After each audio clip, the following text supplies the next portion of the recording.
네, 결코 쉽지 않은 내용을 너무 잘 통역해 주신 박재훈 큐레이터님 너무 감사드리고요.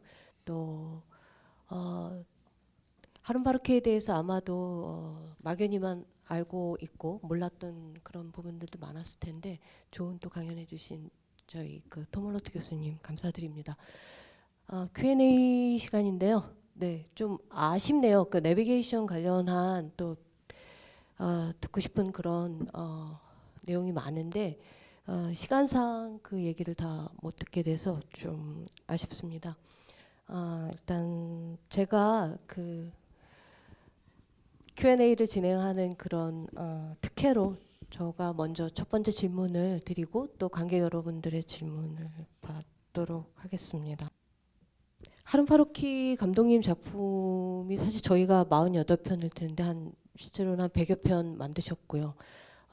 좀 전에 마지막에 이렇게 나왔던 피터 바이스와의 그 대화 내용을 촬영한 그런 온 디스플레이라는 영화도 있고 또 1970년대의 자본론에 기반한 그 두 편의 영화를 또 만들었었는데 이런 영화들은 저희 이번 상영 프로그램에 포함되지가 않아서 굉장히 아쉬운 마음이고 아마도 후에 하룬파루키 2가 가능하다면 프로그램이 나머지 그 상영 못했던 작품들도 다 소개를 해드리고 싶은 그런 욕심이 들긴 합니다.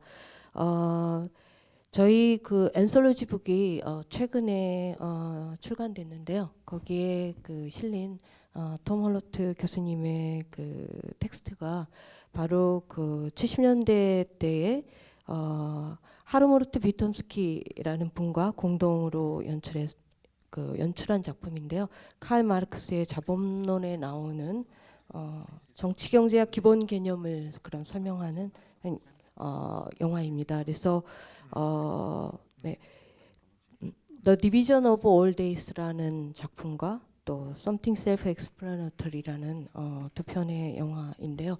저희는 상영이 되지 않았지만 특히 이 영화가 어떤 당시에 하룬파루키가 영화의 어떤 그런 지금 오늘 말씀하신 그 영화가 가진 지식의 기능에서 더 나아가서 어떤 교육적인 어떤 모델이 어떻게 될 수 있는지에 대한 그런 질문을 던지고 있는 작품이라고 생각하는데요. 이 초기에 이 두 작품으로부터 시작해서 저희 전시로 소개되고 있는 노동의 싱글샷까지 이어지는 이런 영화의 교육적 어떤 기능 또 그것에 대한 어떤 실현 가능성에 대해서 추구했던 것들이 어떻게 조금씩 약간은 차이가 변화가 생겼을 것 같은데 좀 어려운 얘기일 수는 있겠지만은 그럼 변화 과정을 조금 얘기해 주실 수 있는지 간략하게 부탁드립니다. Yeah, this is a very, I mean, interesting and an important question. I think probably the most important concept for Farocki in the mid to late 1960s, when he was still studying and then became relegated, and then did Inextinguishable Fire and other works, was of course Bertolt Brecht, and in particular Brecht's notion of the Lehrstück, the didactic piece of theater that was about providing to the audience, providing to the viewer, to the visitor of the theater piece, the possibility to distance himself from the from the identification which Aristotelian aesthetics poetics have asked for, and instead becoming a learner through reflection in the theater. And Brecht's methodology, which he developed from the 1920s onwards and which peaked in his writings on theater in the 1940s, was extremely influential to not only Farocki but also to other filmmakers who didn't want to continue with the kind of filmic work they considered essentially, I mean, contaminated by capitalist interests, etc. But they wanted to provide tools of learning in a way that would allow film to become something else from the commercial uses it was known for. May I add something to this? In the two films you mentioned, The Division of All Days and something self-explanatory, which he did together with Hartmut Witomski, a close collaborator for a very long time of Farocki, were examples of how this, I mean, even more than Inextinguishable Fire, were examples of how this pedagogical film was supposed to work. They were conceived on the template of what at the time was called cybernetic pedagogy, in which West German, but also East German and other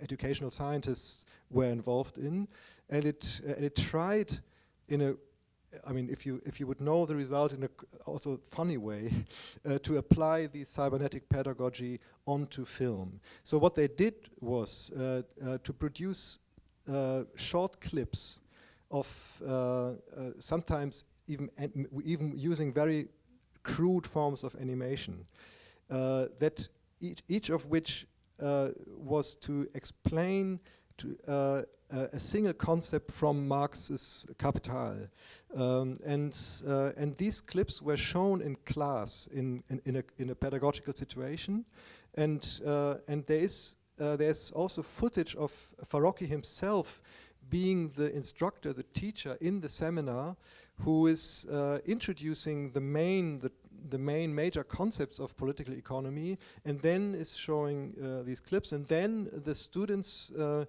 from a self-organized class are posing questions, and they are very and the students are extremely critical of both the material Farocki showed to them, and the way Farocki, as a very young man, as he was not even 30 at the time, was embodying the teacher, instructor position. 또 뭐 관련해서 저 개인적으로도 더 많은 궁금한 점이 많지만 관객 여러분들의 질문을 좀 받아보고 싶습니다. 네. Ich bedanke mich bei Ihnen für Ihren eindrucksvollen, aber sehr schwierigen Vortrag. Ohne Text es war sehr schwierig, die Inhalte zu verstehen. 시간 관계상 일단 뭐 순차 통역이니까 ich würde auf Koreanische Frage stellen. 지금 이제 방금 질문하신 거하고 연관돼 가지고 제가 생각되는 것이 뭐냐면은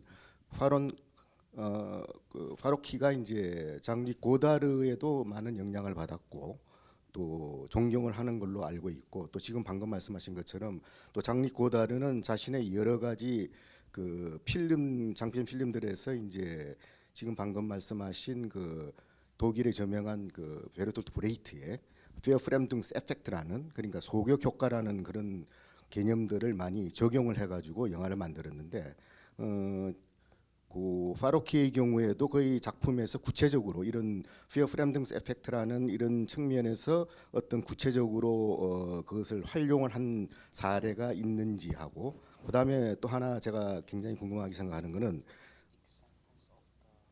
어떻게 질문이 긴 거 아닌가 모르겠는데 조금 더 붙여가지고, 그게 이제 우리가 이제 그 아리스토텔레스적인 그런 드라마가 사실은 몰입을 통해 가지고 뭔가를 재미를 느끼는 것이 일반적인 그 사례인데, 사실은 베르톨트 브레이트의 그런 교육학적인 방식이 실제로도 일반인들에게 그 재미를 느낄 수 있고 또 그런 어떤 교육적인 효과를 발휘했는지를 좀 알고 싶습니다. Yeah, whether I mean, there is I could name almost any film Farocki did in order to show or to demonstrate the Verfremdungseffect, the alienation procedure. Since Farocki tried his very best to not fall into the trap of identifying actor and role, or performer and role. For example, he was always interested in installing in his films, in the work, a distance between what is said and what is seen. So there's always a gap or a tension between the textual, which can be actually text to be read, but also mostly voiceover, and the scenes either staged until the early 1980s sometimes, and or shot in a documentary fashion. So there's no lack of Brechtian devices or Brechtian methodologies in his work. On the other hand, the question if he was and this touches on your question about the relationship between Verfremdungseffekt, Brechtian method, and Aristotelian immersion. Farocki later in his work in the Serious Games series, he was explicitly addressing the question of immersion when he was speaking, or when he was was showing how immersive therapies are being used with the aid of VR technology to recover or to help veterans of the US wars to recover from their post-traumatic stress syndrome. And their immersion, in a completely different sense, of course, than the Aristotelian immersion, is becoming a subject of Farocki's own reflection. So this is one interesting example of how he is also constantly displacing the aesthetic concepts and categories in use, and he's helping to re-evaluate and reuse them in an interesting way. So this is so he's not an orthodox Brechtian. He's not an orthodox of any kind, but he's someone using these concepts and shift them, moves them in the interests he is having at a certain time in history. 이미지들이 어떻게 개념들을 새롭게 발견하고 엮게하는지에 대한 어떤 일종의 공식이 있었는지, 그렇지 않다면 몽타주를 할 때 무엇을 찍고 어떻게 편집할지 그 기준이 뭐였는지가 궁금해요. No, there is no particular formula. There are. What I tried to show, at least to a certain extent, is also the way in which, over time, methodologies change in Farocki, and the way he would have connected or put together, juxtapose images in montage in, say, in the late 60s, differs a lot from his practice of montage in the 1980s, and even more of his practice in montage in later on in the 2010s. So there's a development within his own conceptualization of montage and his practice of montage I think to be studied much more closely than it has been done so far. There's not only a single idea of montage. There's an entire repertoire of ideas about montage in the history of film, of course, a film theory, and which he's consciously and sometimes unintentionally, I guess, but mostly deliberately choosing from. And for example, there's a very there are big differences already in the Soviet theory of Soviet cinema's theory of montage between, say, Dziga Vertov's, Budowskin's, and Eisenstein's ideas of montage, and these ideas or these concepts are being further developed not only by Farocki but also by, I think you mentioned Godard also, and others, in a very distinct way, always having the interests and the purposes of a particular moment and a particular circumstance or condition of in mind. So there's no general formula, I would say. But I would add one thing. I think that's important. His thinking about montage is very much convinced of the fact that montage was between Griffith and the beginning of sound in film had its high time, and when montage was not about combining, juxtaposing images and sound and working towards a continuity of sorts, of a fictional narrative of sorts, but was really about the way in which images interacted. And I think this kind of this original idea of montage, this is something that he tried to continue with in a time when sound, of course, and the sound image relation was, of course, the most natural thing. And so in a way he took sound out of film again, in order to reinsert it at a different place. And so there is this very traditional, in a way, idea of montage that he took out. There's even a short film he made on Griffith's montage, where he's studying, analyzing the very way in which Griffith's dialectics of the image have been working, and this is something that he's in a way continuing. 네, 시간이 많지는 않은데 질문이 혹시 더 있나요? 이게 아마 마지막 질문이 될 것 같고, 또 제가 또 마지막 질문을 드려보겠습니다. I remember you said you were one of the board of directors of the Harun Faraki Institute, and I was quite interested in the part where the institute keeps like various types of artifacts that were somehow involved in Faraki's filmmaking. So I was wondering if there was any like ultimate goals of this institute, and whether the primary interest of the institute is based on the research part of his films, and if so, I was wondering whether you guys were planning to somehow continue the like previous researches that you've been conducting, or if you have any new branches of knowledge that you'd like to somehow initiate some sort of investigations. There is, just to quickly explain, thank you for the question, and because it gives me the opportunity to speak a bit about the Institute. The Institute was founded in the months after Farocki passed away. It was the idea to found an institute such as this was actually very much informed, very much influenced by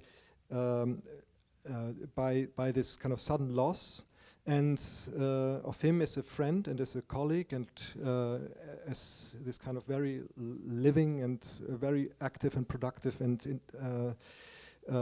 person, individual, and in an attempt also not to close the gap, or to close the gap opened by this by his death, but to in a way continue with the social network that had developed around his practice. In a very concrete way, it was the many collaborators of his projects, researchers, editors, persons who helped him in many ways, such as Jan Ralske, Matthias Reichmann, and especially Antje Ehmann, his wife and partner. And we wanted, and there was this group of friends who wanted to, in a way, help. I mean, also to come to assistance, to assist this kind of network who has suddenly lost his its main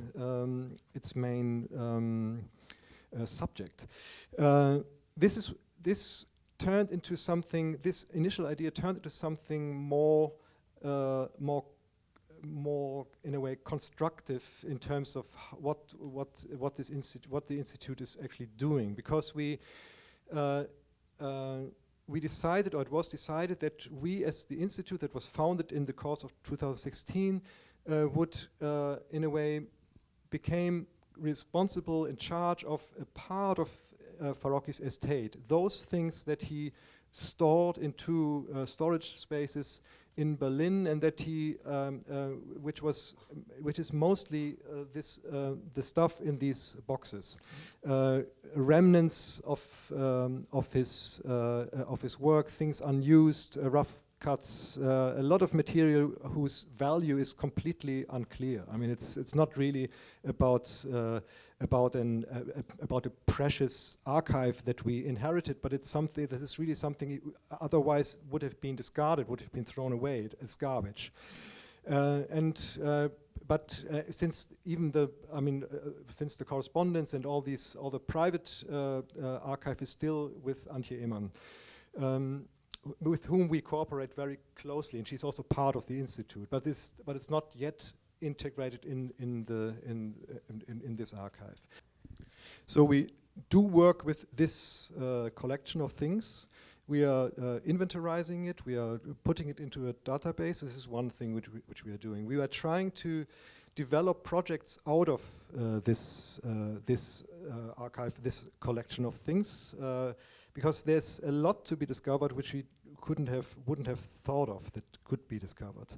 For example, we are currently working on a project very much focused on the complex of prison images, or I thought I was seeing convicts, because this was a project very much done together by three persons, by Farocki, by Matthias Reichmann, and by Kathy Lee Crane, a film scholar from the States, and they did intense research over several years on the American prison situation in the mid to late 90s, and they found a lot of things that went into the project, into the film, but also a lot which didn't make it into the film, and which can be used for kind of, in a way, connecting his already historical work with current practices, artistical and activist political practices in the US and elsewhere regarding prisons and regarding the prison industrial complex.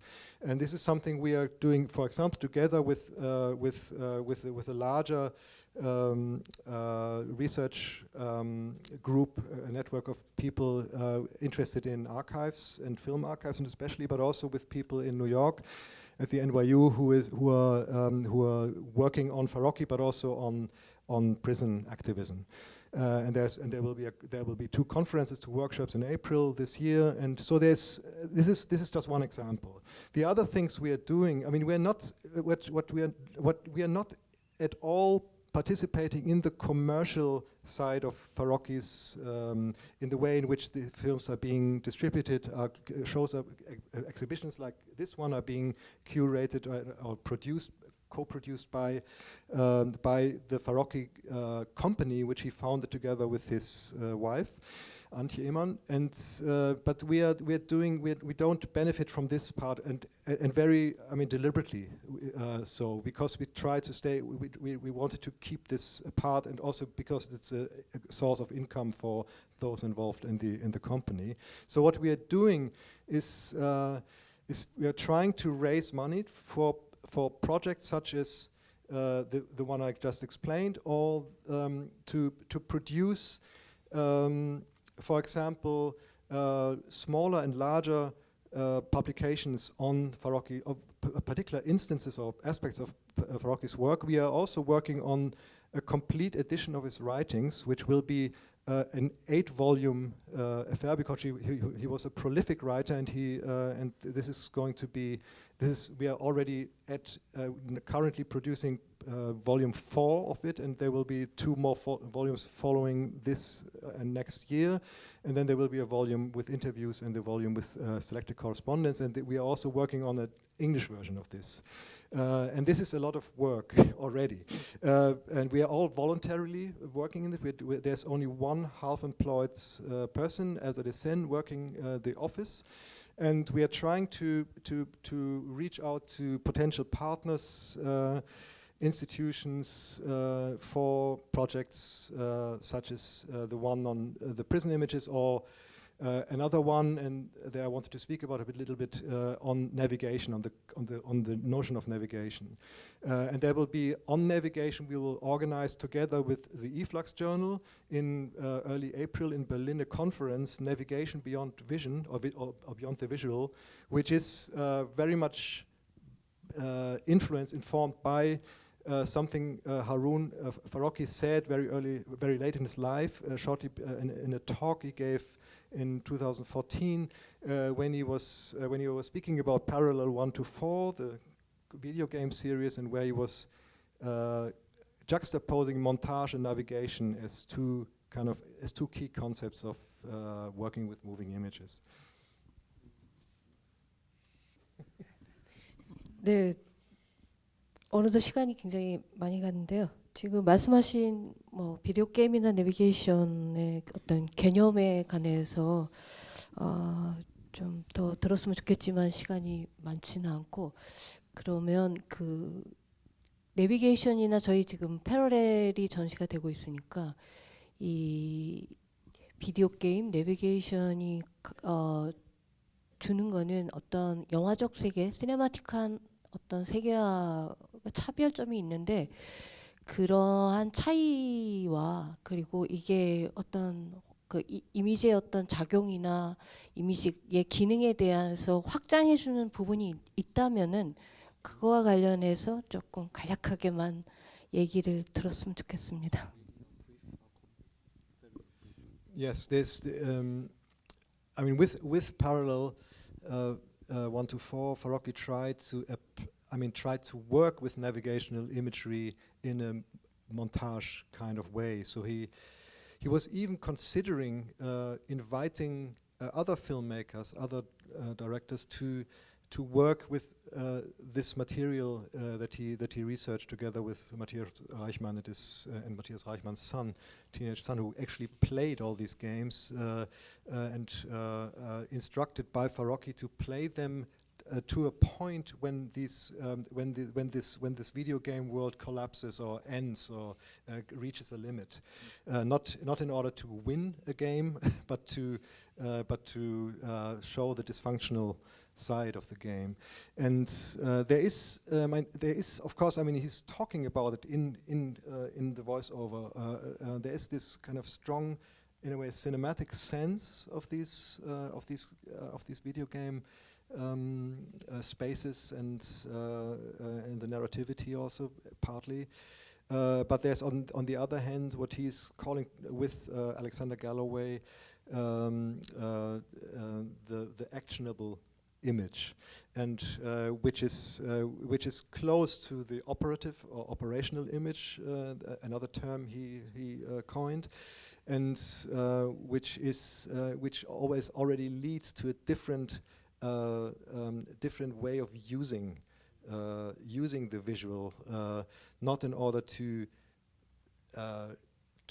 narrate, to tell a story, to tell a morale or to find a morale, but to survive within the video games imagery or world. 오늘 그 좋은 강연 들려주신 토멀로트 교수님과 또 박재현 크리에이터님 박수 부탁드릴게요.